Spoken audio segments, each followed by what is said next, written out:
এবার মরিয়া হয়ে গেছে ভারত। সেখানে আইসিসি এবার গোপনে মিটিং করছে পাকিস্তান ক্রিকেটের সঙ্গে, যে করেই হোক খেলতে হবে ভারত পাকিস্তান ম্যাচ।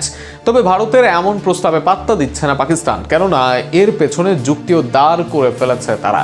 পুরো বিষয় নিয়ে থাকছে প্রতিবেদন। সুনীল গাভাস্কার, হরভজন সিংরা মুখে উচ্চবাচ্য করছেন। এদের মাঝে কেউ তো বাংলাদেশ ও পাকিস্তানকে বাদ দিয়ে দেওয়ার কথাই বলছেন, এমনকি দেওয়া হচ্ছে অনেক হুমকি ধামকিও। তবে সামনাসামনি এসব বাঘের মতো দেখালেও পিছনে ভারত যেন সিধে বিড়াল। সামনাসামনি ভারত যেটাই দেখাক, পেছনে বেশ বড় বিপাকে পড়েছে তারা। সেখানে উল্টো পাকিস্তানের হাতে পায়ে ধরার অবস্থা তাদের। সেখানে গোপনে মিটিং করার প্রস্তাব আইসিসি ও পিসিবির, তবে সেখানে পাত্তা দিচ্ছে না পিসিবি। উল্টো এবার আইসিসিকে কাউন্টার থ্রেট দিতে চাচ্ছে তারা, এমন সংবাদ প্রকাশ করেছে হিন্দুস্তান টাইমস সহ একাধিক গণমাধ্যম।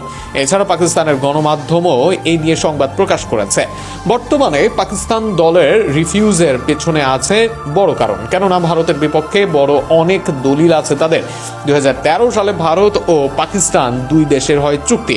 সেখানে 2015 সাল থেকে 2023 সাল এই সময় মোট 6টি সিরিজ খেলার কথা ছিল ভারত পাকিস্তানের। তবে এই দুই দেশের মাঝে হয়নি কোনো সিরিজ।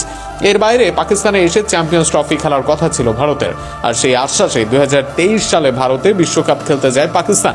কিন্তু সেখানে ভারত যায়নি পাকিস্তানে, এনেছে হাইব্রিড মডেল, যে কারণে ভিন দেশে গিয়ে খেলতে হয় পাকিস্তানকে। এ নিয়ে জানতে চাইলে প্রথমে ভারতীয় দল কোনো জবাব দিতে অস্বীকৃতি জানায়, কিন্তু এরপর চাপের মুখে তারা জানায় এই সব কিছু সরকারের সিদ্ধান্ত। আর সেখানে মুখ্য জবাব পায় পাকিস্তান দল, কেননা যদি একই কারণে ভারত দল একাধিকবার পাকিস্তানের সঙ্গে প্রতারণা করতে পারে, তবে পাকিস্তানেরও আছে জবাব দেওয়ার জায়গা। এ নিয়ে অস্বস্তিতে আছে বিশ্বকাপের বাকি দলগুলো। তারাও চায় এই বিশ্বকাপে হোক ভারত পাকিস্তান ম্যাচ, কেননা এই ম্যাচ না হলে লস হবে 6,000 কোটি টাকা।